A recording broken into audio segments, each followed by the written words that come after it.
Шинэ өглөө ирлэн босоод UBS телевизийг сонгон үзэж үзэгч та бүхэндээ өглөөний мэндийг хүргээд кофе зарилсан нэвтрүүлгийн өглөөний шинэ дугаараа эхлүүлэх гэж байгаадаа туйлаас их баяртай байна. За энэ өглөөд бидний урилгыг хүлээн авч студид маань ирсэн хүндтэй зочтой үзэгчтэй танилцуулъя.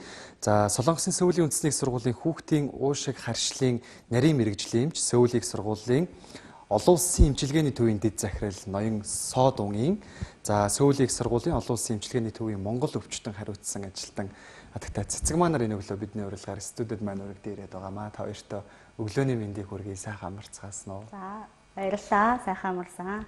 Сайн байна уу? Сайн байна уу? Тэгэхээр би өнөөдөр ерөнхийдөө үзэгчтэй та хоёрын маань танилцуулганаас манай үзэгчид ямар сэдвээр ярилцах гэж байгаа вэ гэдэг ойлголтыг тодорхой хэмжээнд авцсан болов уу гэж бодож байна. Тэгээ юуны төрөнд Сөүлийн үндэсний сургуулийн олон улсын эмчилгээний төвийн үйл ажиллагааны талаар бас үзэгчтэйний товчхон мэдээллийг өгөөд ярилцлага эхлүүлсэн дээр болов уу гэж бодож байна. Тэгээ мөн дээрээс нь бас Сод Унгийн эмчийг үзэгчтэй бас товчхон өөрийгөө танилцуулаач гэж хүсэж байна. 먼저 자기소개부터 시작하시고 서울대학교 병원 국제진료센터에 어떤 업무를 하시는지에 대해서 짧게 소개 시청자분들께 감사 안내 말씀 부탁드린다고 합니다. 네, 안녕하세요. 저는 서동인이라고 합니다. 저는 서울대학교 어린이병원 호흡기 알레르기 분과에 있습니다. 저는 서울대학교 의과대학을 졸업하고 서울대학교 병원에서 인턴, 레지던트를 마치고 펠로우를 마치고 2011년부터 교수로 일을 하고 있습니다. 저는 서울대병원 국제진료센터에서 부소장으로 진료를 하고 있습니다. Санацханаа намайг Сод Унгийн гэдэг. За би Солонгосын Сөүлийн үндэсний сургуулийн гадаад өвчтөн хариуцсан төвийн дэд захирлаар ажиллаж байгаа. Давхар хүүхдийн харшил болон уушгины нарийн мэрэгчлийн эмчээр ажиллаж байгаамаа. 2011 оноос хойш ажиллаж эхэлсэн. Сөүлийн үндэсний сургуулиуд анагаах ухааны сургуулийг төгсөөд мэрэгчилд ажилладаг бүх төрлийн сургалт курсуудыг дамжуулсаад яг мэрэгчлийн нарийн мэрэгчлийн эмчээр ажиллаж байгаа бүхэндээ танилцуулъя. Сөүлийн их сургуулийн олон улсын эмчилгээний төвийн үйл ажиллагааны талаар бас товчхон мэдээлэл авмаар байна л да. Хэдийн хугацаанд үйл ажиллагаа явуулж байна. Ер нь яг ямар чиглэлээр бас үйл ажиллагаа явуулдаг. 서울대학교 병원에 외국인 환자를 담당하고 있는 국제진료센터에 대해서 짧은 소개를 말씀 부탁드린다고 합니다. 예, 국제진료센터에는 다양한 진료과의 의사들이 하고 있고 각종 통역원들이 있습니다. 저희가 2016년, 재작년을 통계로 봤을 때 몽골 사람들은 1년에 1000명 이상이 해마다 방문을 하고 있습니다. 주로 많이 찾아오시는 분들은 간질환이 안 좋으신 분들, 그래서 내과적인 약물 치료가 필요하거나 외과적인 수술 치료가 필요하거나 혹은 이식이 필요한 사람들을 진료보고 있고, 어린이 병원에서는 아주 어렵고 복잡한 환자들 혹은 신경계 환자들, 그리고 혈액종양분과에서 암 환자들이 진료를 받으러 오고 있습니다. За Сөүлийн сургуулийн гадаад өвчтөн хариуцах төвийн олон улсын эмчилгээний төвд болохоор маш олон орноос 80 орноос олон өвчтөнгүүд маань зорж илрүүлжлүүлдэг байгаа. За тэр дундаа ялангуяа 2016 оны судалгаагаар бол Монгол өвчтүүд маань жилд нэг 1000 гаруй өвчтөнгүүд маань ирсэн судалгаа байгаа. Энэ дундаа ихэвчлэн зөнхлөн тохиолдох өвчин насан туршидчдын хувьд бол илгэний хорт авдар юм уу, илгэний цирроз, илгэний ВЦ вирусын өвчлөлүүд мөн хоол боловсруулах замын өвчлөлтөд хүмүүс маань илрүүлжлүүлдэг байгаа. Хүүхдүүдийн хувьд ихэвчлэн хүнд цусны хавдартай мөн ховор тохиолдох хүнд өвчтэй хүүхдүүд маань нэлийн их үйлчлүүлдэг байгаа. Ялангуяа тархины хавдартай хүүхдүүд бас их хэмжээгээр ирдэг байгаамаа.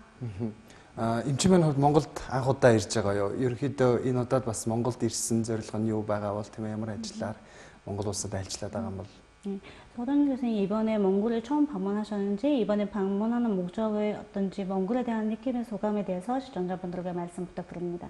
예, 저는 이번에 몽골에 처음 왔고요. 와보니까 날씨나 환경은 조금 다를지 모르지만 사람들이 너무 똑같이 생겼고 성격도 비슷한 것 같고, 그래서 아주 낯선 게 느껴지지는 않습니다. 제가 이번에 오게 된 거는 어린이병원에서 진료하다 보니까 실제로 서울대 어린이병원을 방문하는 많은 몽골 아이들이 있는데요. 실제 이 아이들은 여기서 어떻게 생활하는지, 어떻게 진료받고 있는지를 직접 보는 것이 진료에 도움이 될 것 같아서 직접 방문하였습니다.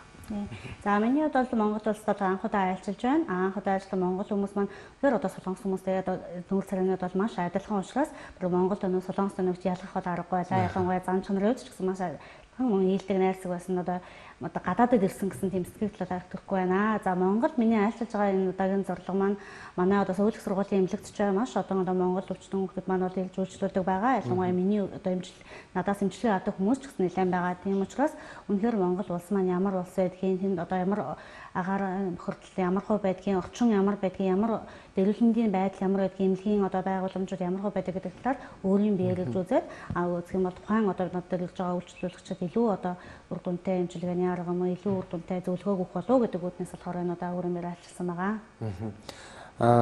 Ерөнхийдөө одоо хүүхдүүдтэйгээ илүү голчилж ажилладаг гэж байна. За амьсгалын замын эргэтэн тогтолцоо ер нь энэ төрлийн харшлын эмгэг ялангуяа хүүхэд залуучуудын манай хувьд дийлэгтэй бас байгаа ажиглагддаг л та. Яа тэгэхээр нөгөө орчин одоо л яг харьцангуй нөгөө агарын бохирдол гайгүй цаг үед ирж байгаа юм байна тийм ээ. Тэгэхээр одоо бас нөгөө нэг тоосчлт гэдэг асуудал үүсэж байгаа учраас нөгөө харшил яг эд хөдөлдөг үе гэдэг болтой. Тэгэхээр магадгүй бас яг монголчуудын дунд зөнхлөн тохиолдож байгаа энэ төрлийн эмгэгийг юу гэж харж байгаа бол тийм ээ.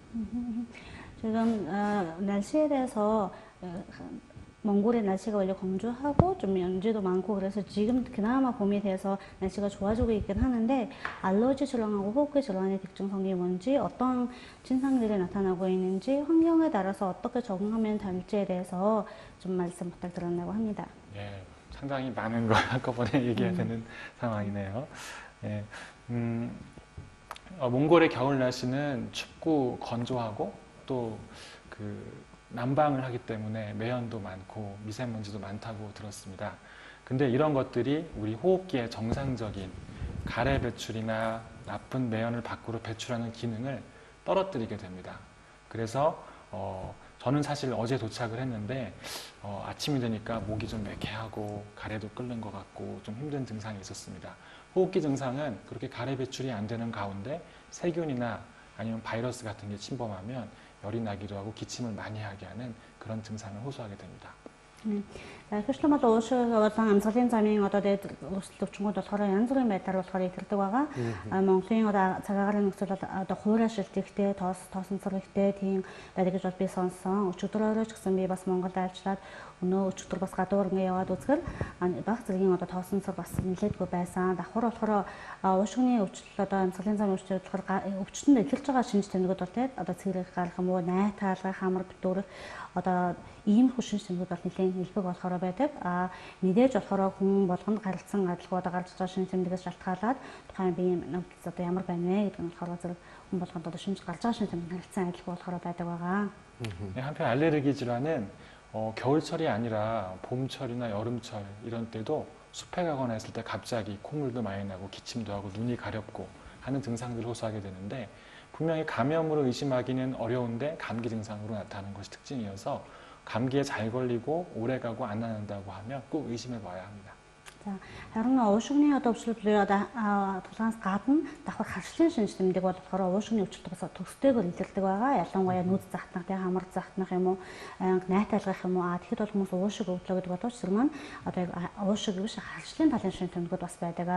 Үнэхээр одоо уушигны өвчлөл нь халдварт өвчнгүүд байх магадлал бас өндөр боловч тэрийг удаан шинж тэмдэг үргэлжлээд авах юм бол нарийн шинжилгээ онцлогоонд орж одоо харшлын гаралтай байна уу, эсвэл уушигны гаралтай байна уу гэдгээ ялган салгах нь илүү одоо чухал юм аа.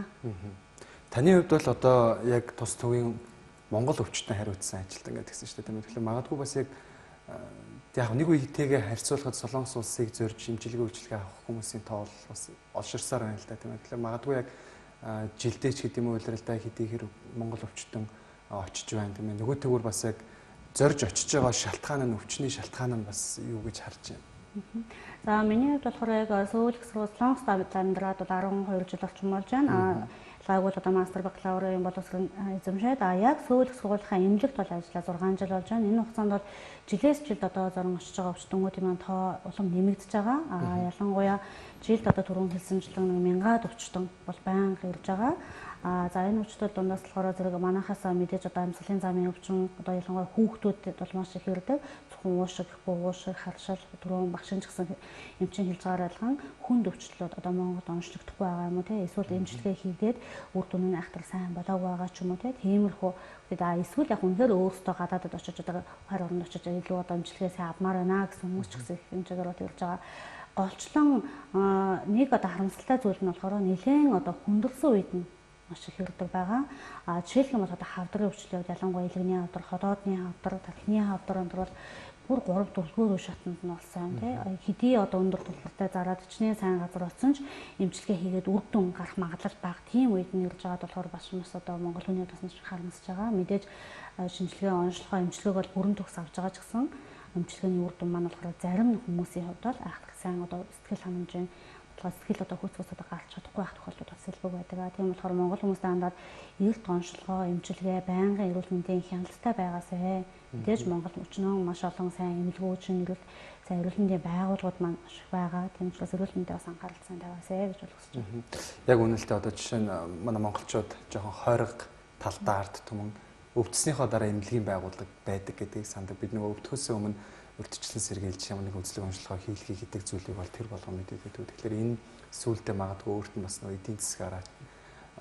эдийн засаг болоод эрүүл мэнд цаг завгүй бүхий л зүйлээрээ эрслийг бий болгодог байна. Тэгэхээр яг одоо манай Содонгийн эмчийн хувьд бол уушиг харьцлын нарийн мэрэгжлийн эмч гэж байгаа шүү дээ. Тэгэхээр ер нь яг одоо энэ төрлийн эмгэгүүдэд агаар орчин одоо хэрхэн яаж нөлөөлд юм бэ тийм ээ. Тэгэхээр одоо жишээ нь энэ төрлийн эмгэгтэй байлаа гэж нөгөө л эмчилгүүгээр ингээд тоохгүй ингээд цааш нь үргэлжлээ даамжраад авах юм бол яг энэ төрлийн өвчлөлттэй хүнд бас ямар эрүүл мэндийн эрсдэл бий болох бол. 대부분의 몽골 사람들이 대개는 건강에 관심을 아팠을 때는 병원에 의료기관에 잡고 아프지 않은 경우는 예방 목적으로 잡는 경우가 그렇게 많이 흔하지 않은데 대부분 교수님 같은 경우는 호흡기내과 질환을 보시기 때문에 호흡기내과 어떠한 증상들이 나타났을 때 어떠한 관리를 해야 되는지 더 심해졌을 때 어떻게 해야 되는지에 대해서 그리고 호흡기내과 질환에는 환경 오염이나 공기 오염 어떻게 안아본 영향을 미친지에 대해서 소개 부탁드리겠습니다. ялангуяа бас нөгөө Монголын агаарын нөхцөл байдалтай. 특히 몽골의 공기 오염이나 이 지금 환경상 어떤 영향을 미칠 수 있는지. 네. 어제 모아 청소년 병원을 갔더니 소아호흡기 환자가 정말 많더라고요. 복도에 쫙 늘어서 있을 정도로.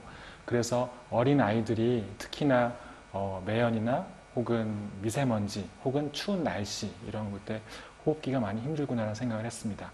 근데 아시겠지만 점점 좀 크면서 호흡기 질환은 많이 나아지고 있어서 어릴 때 아픈 것들이 커서까지 아주 크게 무리를 일으키는 경우는 별로 없습니다.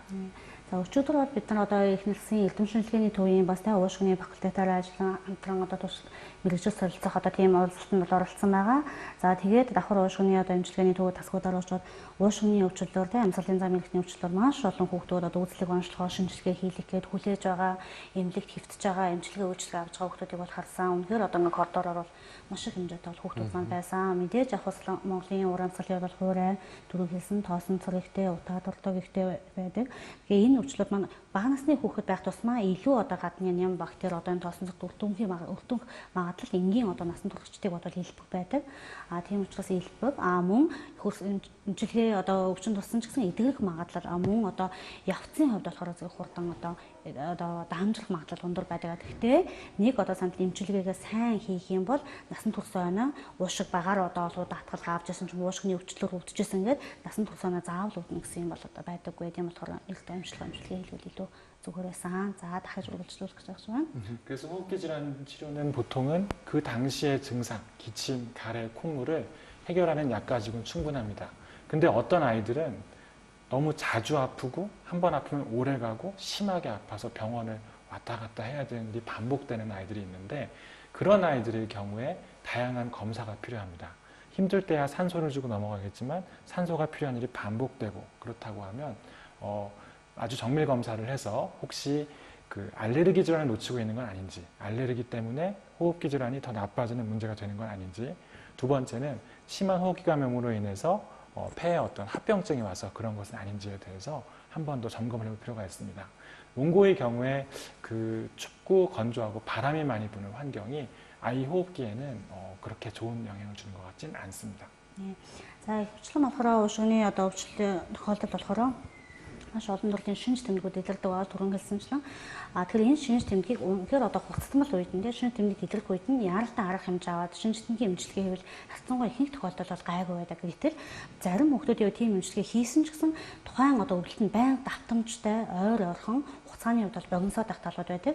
Ийм тохиолдолд болохоор дараагийн шатны нарийнжлан шинжилгээний онцлогоонд орох хэрэгтэй. Яагаад гэвэл зөвхөн одоо уушгины өвчлөл өөр ханиад том байна уу? Эсвэл бүр одоо уушгины нарийн одоо хүнд өвчлөл байна уу? Эсвэл харшийн гаралтай уушгины шинж тэмдэг хавсагч одоо илрээд байна уу гэдгийг нарийн тогтоох хэрэгтэй байдаг. За мэдээж одоо хүч төрөгчийн нутагт орсон ч юм уу ийм нөхцөл хүч төрөгчийн эмчилгээ нарийн одоо шинжилгээ онцлогоонуудад орох шаардлагатай боловч тийм биш нөхцөл болохоор хувийн ариун цэвэрмээ гарын бохирдлоо тэмцэх бол маш одоо чухал зүйлүүдийн нэг юм аа. За ялангуяа манай одоо гарын Монголын хувьд болохоор яг миний ажигласнаар гарын бохирдол маань хуурайшаа тиймтэй байгаа учраас манай одоо нийлэх хүүхдүүд жоохон багансны хүүхдүүд гэлгүй бүхэл хүмүүс болохоор тодорхой хэмжээний уушгины үйл ажиллагаа, амсгалын зам эрхтний үйл ажиллагаанд одоо тийм сайн тавьж муугаар нөлөөлөх магадлал бол ундагтай гэж үзэж байна. Тэгэхээр бид ерөнхийдөө яг мэдээж хүн оршин тогтнож амьд байгаа цагт амьсгалжилт хараа тийм ээ байгаа орчиндөө дасан зохицоод амьсгалах сонголтгүй учраас урьдчилан сэргийлэлт буюу би одоо жишээ нь өөрөө яг энэ нэг агаарын одоо утаатай нөхцөлд ч үгүй юм те тоосонцортой нөхцөлд би урьдчилан сэргийлэх ямар арга замуудыг сонгох нь зөв байд юм бол.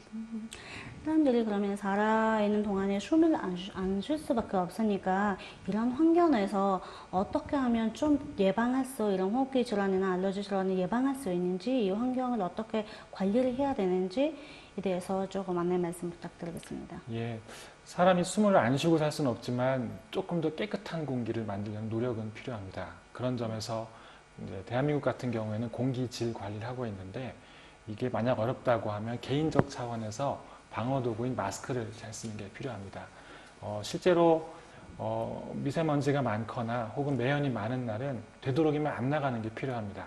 하지만 꼭 나가야 한다고 하면 마스크를 잘 써야 되고 나갔다 들어오면 꼭 씻는 개인 위생이 필요합니다. 손과 얼굴, 옷을 갈아입는 게 필요하고 그럼에도 불구하고 실내 안에서 지금 되게 잘하셨는데요. 기침을 할 때는 상대방에게 주지 않도록 예의를 지켜서 가리고 하는 것들이 아주 중요합니다. За мэдээж таны хэлсэнчлэн хүн амьсгалахгүй байна гэж бол огт байхгүй. Тийм учраас аль ямар орчинд байгаасаа шалтгаалаад яаж одоо хүн өөрийгөө те ямар нэгэн халдвараас одоо урдсан сэргийлэх үү, яавал одоо зүгээрээс арчилгаа хийх вэ гэдэг талаар хэн болгон ба санаа зовж байгаа асуудлууд нэг байдаг. За Солонгосын хувьд болохоор зэрэг мэдээж улсаас агарын бохирдолтой тэмцэх маш олон төрлийн арга хэмжээнүүд авагддаг. Улсаас ялангуяа агарын бохирдлыг зөвлөдөг одоо Таскаас амдрын одоо агарын бохирдлыг багасгах арга хэмжээ авдаг бол Монголд одоо яг ямар арга хэмжээ авдгийг одоо яг нэг бүрчлэн бол сайн мэдгүй байна. Мэдээж агарын бохирдолд ихтэй үед хувь хүний нөхцөлд бол мэдээж маск бол байнга зүүж явах хэрэгтэй. Гадуур одоо явж байгаа дэвсгэрт орсон бол заавал одоо ариун цэвэр гараа сайн угааж усан сайн ууж гадуур өмссөн хувцас байнга сольж явах хэрэгтэй. Мөн одоо найтах ч юм уу тийм гинцэн нөхцөл найтай ханах нууцрал гарах ийм үед болохоор байнга бусад өөр хүнд одоо халдвар тарахгүй тулд одоо гараа сайн одоо гараараа ч юм уу тийм сайн даалгах юм уу тийм тэгж явах бол маш одоо чухал гэж үзэж байна. Яг хүн хэрэгжүүлж болох үс ийм зүйлүүд байгаа хөө тийм тэрийг гол нь яг бид нар дадал болгож чадах юм бол энэ төрлийн эмгэгээс урьдчилан сэргийлэх боломжтой байна гэж ойлгож байна. Тэгэхээр манай эмчийн маань хувьд бол мэдээж маш олон монгол өвчтнүүдтэй тулж харьцаж байсан байх гэж бодож байна. Тэгээ магадгүй нөгөө нэг эмчилгээ хийсэн өвчтөндөө нөгөө сэтгэлд үлдсэн гэж ярьдэн шүү дээ. Тийм гоё дурсамжаас магадгүй хамгийн хүнд хагалгаач байсан юм уу? Ер нь бас монгол өвчтний маань бас нөгөө бусад орнуудтай харьцуулах нэг тодорхой онцлог байдаг болоо гэж бодож байна. 예, 처음 말씀 감사드린다고 하시고 다 우리 개인이 관리를 하면 어느 정도 예방이 할 수 있는 것들어서 개인적으로 다 관리를 잘 하면 좀 좋을 것 같다. 의견을 공유한다고, 그러니까 동의한다고 하시고요. 그리고 몽골 환자들이 많이 찾아오긴 하는데 특히 여러 가지 환자가 있겠지만 그 중에서 좀 기억에 남는 에피소드나 기억에 남는 환자나 아니면 몽골 환자의 특성, 다른 나라 환자들에 비해 특성이 어떤 거 있으면 좀 말씀 부탁드리겠습니다. 예, 몽골에 많이 찾아오는 환자들 중에는 아주 흔한 병하고 드문 병이 있습니다. 제 기억에 남는 환자 중에서 보통 흔한 병 환자들은 많이 옵니다. 여름철에 숲에 가면은 항상 콧물과 눈물이 너무 심해서 활동이 어렵다라고 온 사람들의 경우는 알레르기 검사를 이것저것 해보면 꽃가루 알레르기가 나오고 꽃가루 알레르기에 관한 행동 요령, 피하는 것, 옷 갈아입는 것, 씻는 것 이야기하고 그래도 안 되는 경우에는 꾸준한 약물 치료를 하면 아주 잘 지낸다는 얘기를 듣습니다. 반면 아주 드문 환자의 경우에는 이빨이 모두 빠지면서 숨이 차면서 온몸에 염증이 있다고 한 환자가 있었는데 CT를 보니까 폐 안에 작은 주머니들로 가득 차 있는 상황이어서 호흡곤란이 그것 때문이라는 걸 알게 되었는데 이 병에 대한 조직 검사 결과 저희가 LCH라고 하는 랑게란셀 히스티오시스라는 병인데 이거는 항암 치료에 때 사용하는 약제를 사용하면 호흡곤란이 좋아질 수 있는 병이어서 그런 치료를 권했던 생각이 납니다. 네. За мэдээж одоо маш олон одоо өвчтөнгөд үйлчлэгч маань л одоо үйлчлүүлж байсан. Ялангуяа энэ хоёр төрөлтэй болж байдаг. Хэвчлэн бол хүнд одоо тий өвчтөй хүмүүс маань ирдэг боловч энгийн одоо хүмүүсийн дунд бол зуны уйлрал ялангуяа одоо цэцэг навч дэлгэр хаврын уйлралд одоо цэцэрлэг түрээлэнд явах юм уу тий ой модонд явах юм уу одоо кемпинд явхад хамар захтаад улмаас гоожоод найтайлгаад байдаг гэсэн харшны шинж тэмдэгтэй хүмүүс маань маш их ирдэг байгаа. За тэр хүмүүс одоо шинжилгээ хийгээд үзэхээр бүгдөө тоосон цэцэг турмын харшилтай хүмүүс бол нэлээд байдаг. За ийм хүмүүсийн одоо түрүүний хэлсэнчлэн хувийн ариун цэвэр аль болох мэдээж тухайн орчинд очихгүй байх тий. Мөн одоо усан цайн орох, маск цайн сүүх энэ одоо арга хэмжээнүүдийг одоо санал болгодог боловч тэгээд ч одоо сайн шинж тэмдэг маань барагдахгүй байх юм бол тухайн үед нь байнгын одоо урдсан сэргийлэх тодорхой хэмжээ гарсан шинж тэмдгийг багасгах эмийн эмчилгээнүүдийг болохоор тогтмол эмийн эмчилгээнүүдийг хийвэл харьцангуй хүн одоо тийм орчинд орсон ч гэсэн одоо шинж тэмдэг гарах нь бол харьцангуй бага байдаг. За нөгөө талаар болохоор зэрэг хүнд өвчний одоо хувьд болохоор зэрэг бүх одоо саяхан нэгсэн хүүхэд байгаа бүх шүд нь унаад амьсгалын маш их одоо дутагдaltaй.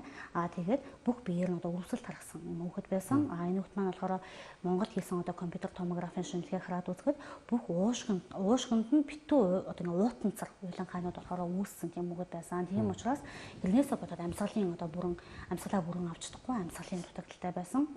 Ийм тохиолдолд ихэвчлэн болохоор маш ховор тохиолдог одоо лангерганс цитозис гэдэг одоо өвчний хэлбэр байгаа. Энэ хэлбэрийг болохоор EDS-ийн шинжилгээ одоо компьютер томографийн шинжилгээний үндсэн дээр бол оншиг тогтоосон.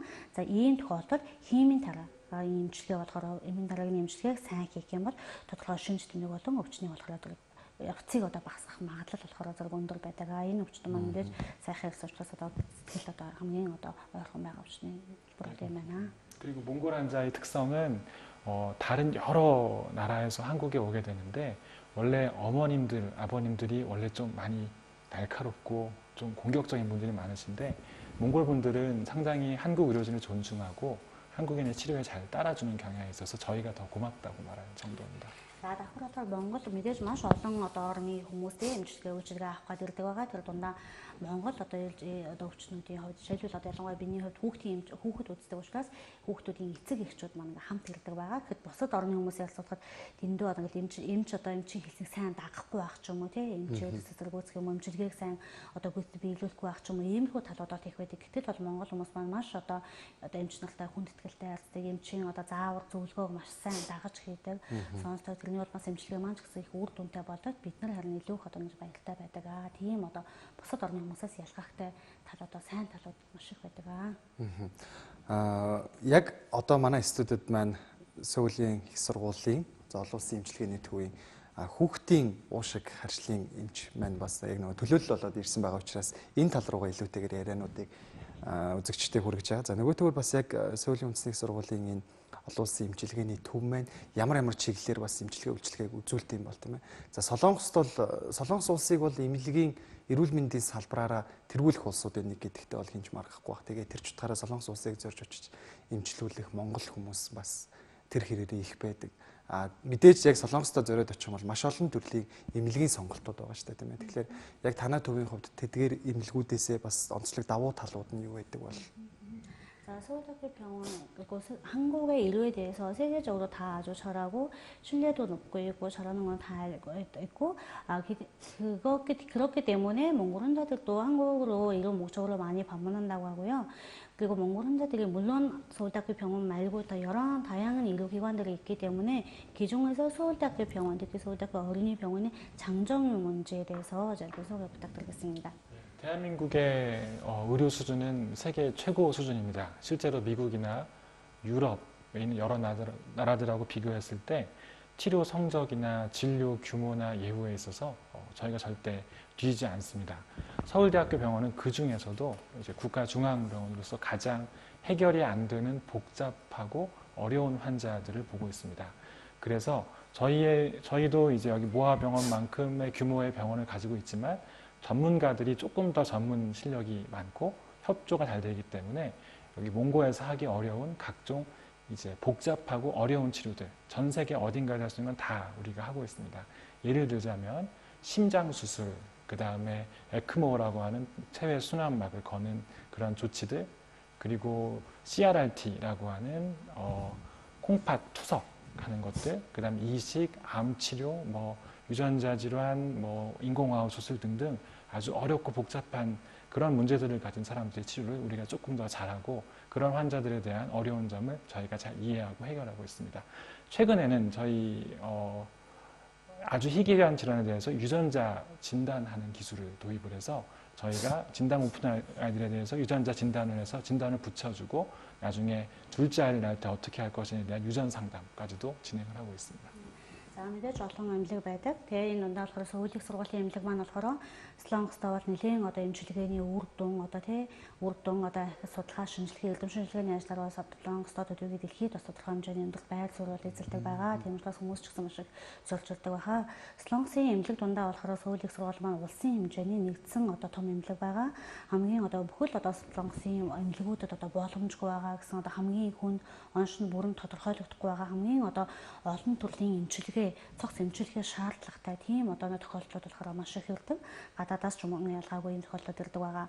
За хүүхдийн эмнэлгийн маань хувьдлахаар сүүлийн сургуулийн эмнэлэг маань хавдрын том эмнэлэг, төв эмнэлэг, хүүхдийн эмнэлэг гэсэн хэдэн салбар эмнэлгүүдээс бол бүрдсэн цогц одоо эмнэлэг байгаа. Эрүүл мэндийн шинжилгээний төв бас одоо давхар цуг байдаг байгаа. Энэ дундаа хүүхдийн эмнэлгийн хувьд болохоор зэрэг өчигдөр бид нар одоо аялсан одоо Монголын эрүүл мэндийн эхнэлгсэн эрдэм шинжилгээний төвтэй адилхан хэмжээний одоо том нэгэн зөвхөн хүүхдүүдэд зориулсан эмчилгээ хийдэг бол хүүхдийн том эмнэлэг бас байдаг. За энэ эмнэлэгт маань ялангуяа одоо хамгийн хүнд гэдэг зүрхний одоо турлахын гажиг өвчнгөөд, удамшлын гаралтай өвчнгөөд, жижиг одоо цус шилжүүлэн суулгах, эс нөхөн шилжүүлэн суулгах, хэрэгтэн шилжүүлэн суулгах хаалгаа мөн одоо бүр түрүүн хэлсэн одоо ховор тохиолдох дэлхийд одоо өөр газар руу онцлогдохгүй байгаа ч юм уу тийм одоо хүнд одоо өвчлөлүүд болохоор маш их ирдэг.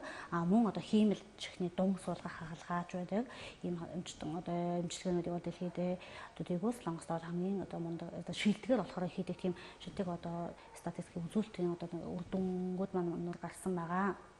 За энэ дундаа давхар одоо хүүхдийн бөөрийн одоо аппарат юм уу ЭКМО гэсэн аппаратууд шинэ онцлогооны эмчилгээний багаж төхөөрөмжүүдийг одоо суулжуулснаар оншоо бол зөв тогтоох, зөв эмчилгээг авах тийм давуу талтай юм аа. Зөвхөн хүүхдүүд рүү чиглэсэн гэхлээр нэг талаараа бас айгүй давуу талтай байдаг болов уу гэж бодож байна. Тэгэхээр магадгүй бас яг нөгөө Монголоос танай эмнэлгийн яг энэ хүүхдийн эмнэлгийг зорж очиж байгаа хүүхдүүдийн маань бас дунд ингээд ажиглалт хийхэд ерөн зөнхлөн тохиолдож байгаа өвчлөл нь ямар өвчлөл байх шиг байна. 서울대학교 병원 어린이 병원은 정말 어린이만을 위해서 모든 시설이나 장비나 의료진들이 다 전문적으로 갖춰져 있는 것은 정말 대단하다고 생각한다고 하시고요. 그리고 어린이 병원 방문하나 아까도 말씀드리긴 하셨지만 몽골 환자들의 조질환이 어떤 질환으로 좀 많이 오시는지에 대해서 희귀 난치 질환이 많은데 암 진단을 받고 소아도 암이 꽤 있거든요. 소아 암 환자나 뇌종양 환자 뇌 수술을 위해서 오거나 혹은 복잡한 치료자, 진단을 못 붙은 경기를 하는 환자들, 뇌성마비 있는 환자들, 그런 환자들이 와서 진료를 하기도 합니다. 사실 몽골의 의료진 실력도 상당히 하다고 생각을 하는데 거기에 대해서 호흡기 질환이 반복돼가지고 폐가 딱딱해서 온다거나 진단을 미처 못 붙은 아이들도 오기도 합니다. 그래서 몽골 환자들이야말로 희귀하고 어려운 환자들이 많이 온다고 생각합니다.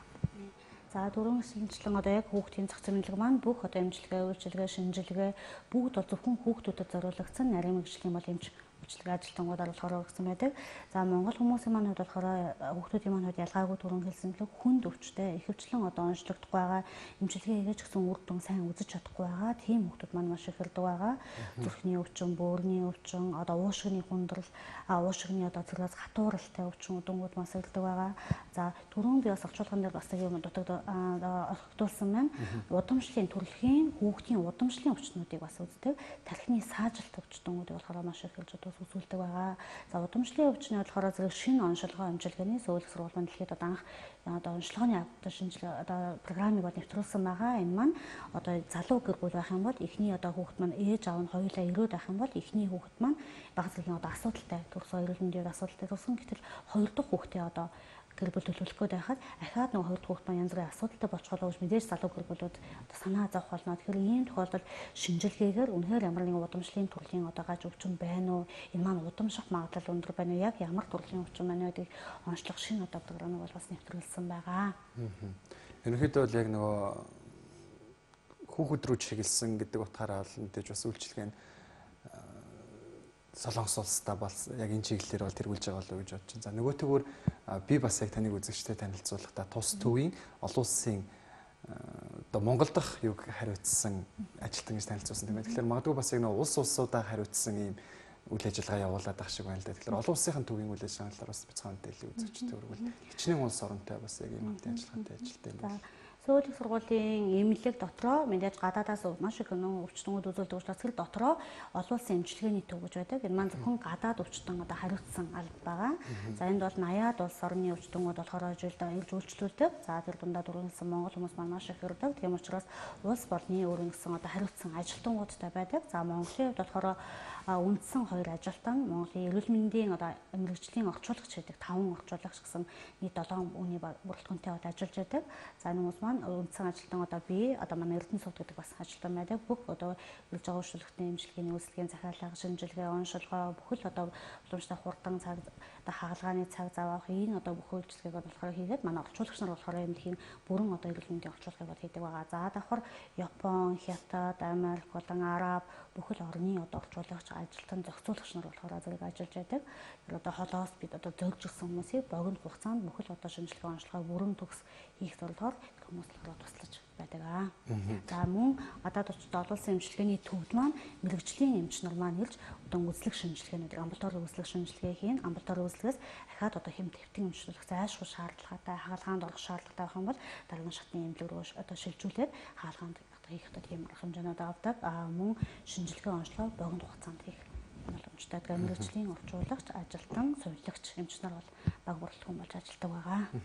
Ялангуяа яг гадны орныг зорж эмчилгээ үйлчилгээ авъя гэж байгаа хүмүүсийн хувьд хамгийн том асуудал яг харахгүй хэлний асуудал гэдэг тийм ээ. Тэгээд эмнэлгийн нэршил бас орчуулга хийн гэдэг бол орчуулагчдыг олно гэдэг бол бас нэлээд хүнд ажилладаг учраас магадгүй яг шууд Сувилагч сургуулийн үндэсний энэ эмнэлгийг зориод очиход бол бүх үйлчилгээг нэгэнд ороос авах боломж нь үзэгчд маань байгаа юм байна гэж миний хувьд ойлголоо. Тэгээд бидний ярилцах хугацаа дуусах тийшээ хандаж байгааг найруулагч маань санаасан учраас ярилцлагынхаа төгсгөл би бас Содон эмчээсээ монголчуудаа зөвлөгөө мэдээллийг хүргэх болов уу гэж бодож байна. Нэвтрүүлгээрээ дамжуулаад бас та хоёр маань энэ зүйлийг үзэгчдтэй хэлэндэ гэж бодсон тэр зүйлийг магадгүй би асууж амжааг байх юм бол нэвтрүүлгийнхаа сүүлийн орныг 타이르트 때죠. 잘 감사드린다고 하시고요. 마지막 질문에는 몽골분들한테 어떤 말씀을 하고 싶은지 말씀 부탁드리겠습니다. 예, 몽골 환자를 진료하면서 단지 제가 일개 기관의 의사로서가 아니라 대한민국 의료를 전달한다고 생각을 하고 있습니다. 막상 이번 여행을 통해서 보니까 몽골 환자들을 조금 더 꼼꼼하게 잘 봐야겠다는 생각을 했고, 아울러 치료 이후에 몽골로 돌아간 이후에도 꾸준한 관리가 필요했다는 생각이 들었습니다. 많은 것들 배우고 갑니다. 잘 부탁드립니다. За энэ багшийн содонгийн нэмчманууд болохоор Монгол ирсэндээ маш их таатай байна. Энэ төлөвлөлт тавсандаа ч гэсэн маш их баяртай байна. За Монгол үзэж байгаа хүмүүстэй болохоор зөвлөхөд яг өөрийн биеэр ирээд үзэхэд үзсэн учраас зөвхөн нэг сувилагч сургуулийн эмнэлгийн эмчийн хувьд биш, Солонгосын эрүүл мэндийн байгууллагыг бас төлөвлөж тодорхой хэмжээр оролцож байгаа учраас Солонгос эрүүл мэндийг байгууллагыг зорин ирж байгаа хүмүүстэй маш их баярлалаа. Зориод ирсэн тохиолдолд ирсэн эмчилгээг нь маш сайн хийж өгөх шаардлагатай байна. Үнэхээр эмчилгээ хэрэгтэй шаардлагатай хүмүүс маш их байт юм байна гэдгийг бүрэн ойлголоо. Зөвхөн эмчилгээгээс зогсохгүй их нутгуруугаа буцаад ирсэн ч гэсэн байнгын алчилгаа, байнгын хяналт бол маш чухал юм байна гэдгийг үнэхээр өөрийн биеэр ойлголоо. Та бүхэн эрүүлэнхийг хүсье гэж байна. За миний хувьд болохоор Монгол хүмүүстэй хэлэхэд бол ерөөсөө өвдөхөөс өмнө өөрсдөө байнгын эрүүл мэндэд анхаарал тавьцгаая гэж одоо уриалмаар байна. Мэдээж одоо би ч гэсэн ялгаагүй тийм манай гэр бүлийнхэн ойр дотны бүгдөө л өвдөг бол заагаагүй згэл ингэсэн өнгөрчдөг. Тэгээ улам бүр даамжруулаад илүү их одоо цаг хугацаа төлбөр мөн эрүүл мэндээр сэтгэл санаагаар охирох юм талууд маш их өндөр байдаг. Тийм учраас байнга эрүүл мэндэд анхаарал дасгал хөдөлгөөн, хоол тэжээл, эрүүл мэндийн шинжилгээ, онцлогоонд бол байнга хамрагдаж өөрсдийнхөө эрүүл удаан эрүүл чирэг амьдрахыг бол одоо хувь хүмүүрд дор бүрдээ хичээгээсэй. Би ч гэсэн одоо басж байгаа болно. Та бүхэндээ маш их баярлалаа гэж хэлмээр байна. Маш сайхан уриалгыг хэллээ. Нөгөөдгөр би бас нэг зүйлийг тодруулаагүй үлдээсэн байна. Тэр Сөүл их сургуулийн эмнэлэгтэй одоо жишээ нь холбогдож за магадгүй шинжилгээ онцлогоо шилдэг юм эмчилгээ үйлчилгээ авъя гэх юм бол хэрхэн яаж хинтээ холбогдох вэ? Сөүл их сургуулийн эмнэлэгтэй холбоотой бол манай одоо вебсайтууд байж байгаа. Тэгээ одоо сошиал сайт гэж байдаг. Тэгээ вебсайт, Viber, WeChat бүгдэн бол бүх юмар холбогдох боломжтой. Нэвтрүүлгийн доор бас манай утасны дугаар веб хаяг бол гарч байгаа. Монголоор бичээс, солонгосоор, англиар боломжтой. Хэлээр өөрсдөө бичээд хизээ ямар одоо зөвлөгөө авахыг хүсэж байгаа гэдгийг бичих юм бол хизээд одоо 24 цагийн туршаал хэлээрээ бол бүрэн одоо тусламж үзүүлэх бол боломжтой байгаа. Ерөнхийдөө яг сошиал ертөнцөөр мэдээлэл авахд бол нээлттэй байх учраас үзэгч та бүхэн дэлгэцэн дагавар гарч байгаа вебсайтууд руу хаягууд руу холбогдоод мэдээлэлүүд авах боломжтой. Тэгээ маш их баярлалаа та хоёртаа Малтын шинэ өглөө бидний урилгыг хүлээн авч студид маань ирж эмнэлгийнхаа үйл ажиллагаа болоод за эрүүл байх одоо хамгийн чухал арга урьдчилан сэргийлэх энэ талаар бас мэдээллийг өгсөнд та хоёртаа таларсан илэрхийлье. Тэгээ цаашдынх нь хүний эрүүл мэндийн төлөө ажиллана гэдэг бол маш том үүрэг хүлээсэн ажил байдаг. Тэгээд энэ том ажлыг гардан хийж байгаа танай хамт олонд болон та хоёртаа амжилт бүхний дээдийг хүсье. За баярлалаа танай байгууллагын толгойч гэсэн амжилт бүхний дээдийг хүсье. Тэгээд бид өргөдөө ирсэн зочдоо өглөө эхлэн нэвтрүүлгийнхаа ихэнд кофе цагаар дайлаад үдэж гаргахдаа өөрсдийнхөө эрхлэн гаргадаг телевизэн сэтгүүлийн шинэ 7 хоногийн дугаарыг бэлэг болгоо өгдөг юм боломжтой юм аа. Баярлалаа. Ирхэн үзэгчтэй кофе зарлсан сүүлийн өглөөний дугаарт Солонгосын Сөүлийн үндэсний их сургуулийн хүүхдийн уушиг харьшлын нарийн мэрэгжлийн эмч за Сөүлийн их сургуулийн олон улсын эмчилгээний төвийн дэд захирал Ноён Содунгийн за Сөүлийн их сургуулийн олон улсын эмчилгээний төвийн Монгол өвчтөн хариуцсан ажилтнанд цэцэг манаар өргөдөө ирж үзэгч та бүхэнд бас хэрэгтэй хэрэгцээтэй мэдээллийг хүргэж чадсан гэдэгт итгэлтэй байна. Кофе зарлсан төвлөгийн удаагийн дугаартаа хамт байсан та бүхэнд баярлалаа. Тун удахгүй дараагийнхаа зочдоор үзэгч та бүхэнд шинэ мэдээллийг хүргэх болно.